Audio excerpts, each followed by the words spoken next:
halfway through a conversation downstairs that I really didn't want to leave, but we've got to be up here and support this class. Okay, conditions have deteriorated substantially. We've got reasonably heavy rain, and I'll tell you what, everyone's pretty going to be out on not wet weather tyres out there at the moment. So meeting has already been declared wet earlier today.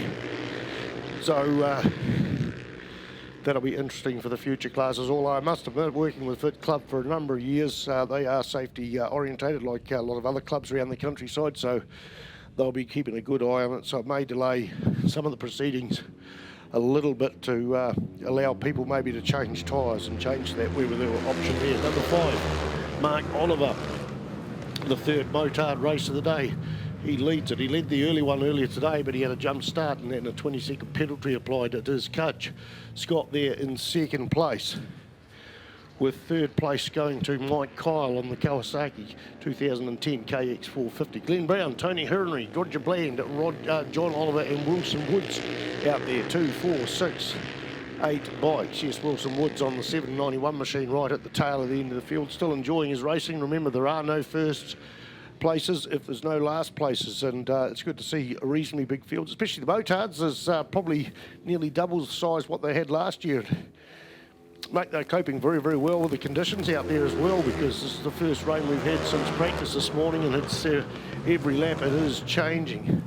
Having a look out the window, I'm not too sure whether the rain has abated. It looks like it's just been a passing shower, but it's still showering out there. But that's right. I know people at the track will go, what's he bothering telling us that for? We can all hear, but we have Ctas live timing doing it. John Oliver, maybe, number 15, comes in, and he's just putting his slicing across his throat there, saying, you know, this thing needs to be called off. I guess it's up to the other riders to work out safely whether it's their call or not. The marshals have noticed they are looking at all the bikes on the track. It is quite risky conditions.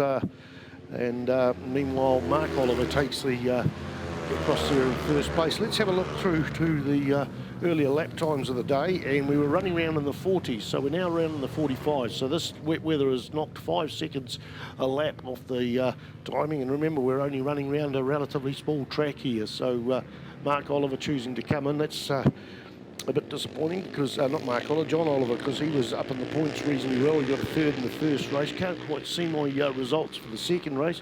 Tim Gibbs has probably forgotten to pass them through. He's probably seen me not using them very much.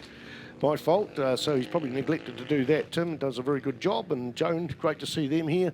Been here for, I don't know, they've just about got their own room here at Manfield, as a lot of this club has. So it is Oliver, a Mark Oliver going through there, 45.194, so getting, in fact, Scott's put in a 45.301, so I'm going to say that rain has pretty much disappeared almost. It was a reasonably heavy bit of water coming down to start with. What have we got coming up next? This is race 14 of the day. Motards, the final round. So we've got intermediate trophy, senior sprint, junior trophy and intermediate sprint coming up after this. So 6 laps to go in the Motard race. I wonder if Mark Oliver wants to pull back. Mark Oliver's already out in the front. I wonder if John Oliver wants to pull back out there. I'm going to see a change of position shortly here. In fact, the lead 3 bikes real tight at the front there.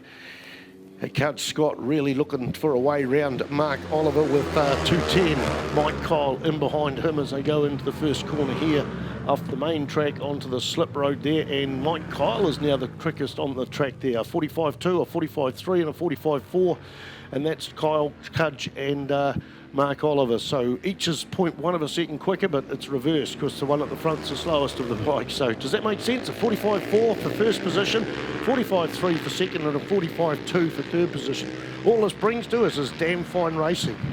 As I think the sun's coming out again, it brings us damn tight racing. So maybe expect a change of position with third place on the track being the fastest man so far. We'll get a drag down the front straight here, see whether any change of position. In fact, it looks to me that Cudge has gone through into the lead somewhere. Didn't quite catch up where that happened, but definitely Cudge has gone into the lead. Well, I think it was while I was looking at my timing screen. Remember, folks, I've only got one set of eyes and they both point in the same direction. It's either on the track, in the program.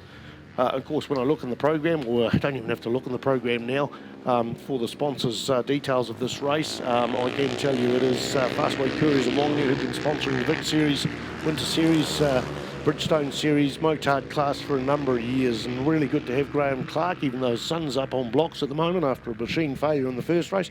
Really good to have them supporting this class. All right, all eyes are onto the front straight with 4 laps to go of a 10-lap race. And Cud Scott has opened up his lead with Mark Oliver going through in second, Mike Kyle there in third, and now into the 44s. So the track is must be cleaning up a little bit. Also, the guys are getting working out how hard and how they can push. Cud Scott's posted a 44.6.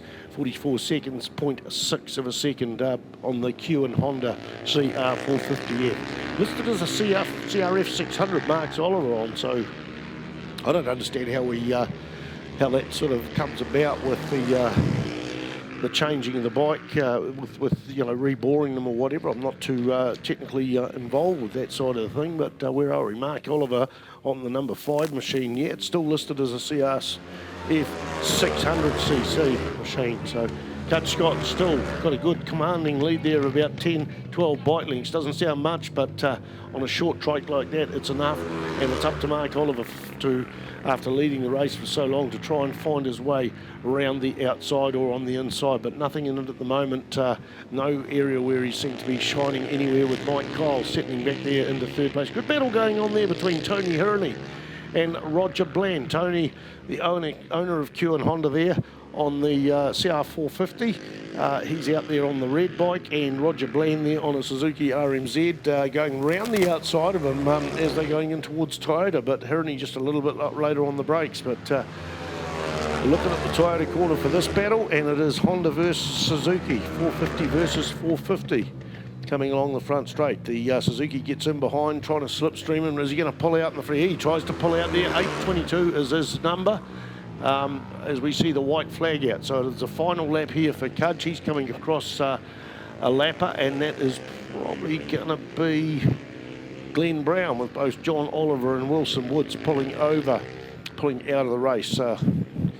Conditions getting a bit difficult maybe for them, or whatever's going on. So here's Cud Scott coming along for another fine win in the motard class, the Fastway Couriers motard class. Number 62, sorry, there it is. Mark Oliver on the 5 machine, and Mike Kyle there on 210, taking third place. That battle's still going on between Suzuki and Honda there.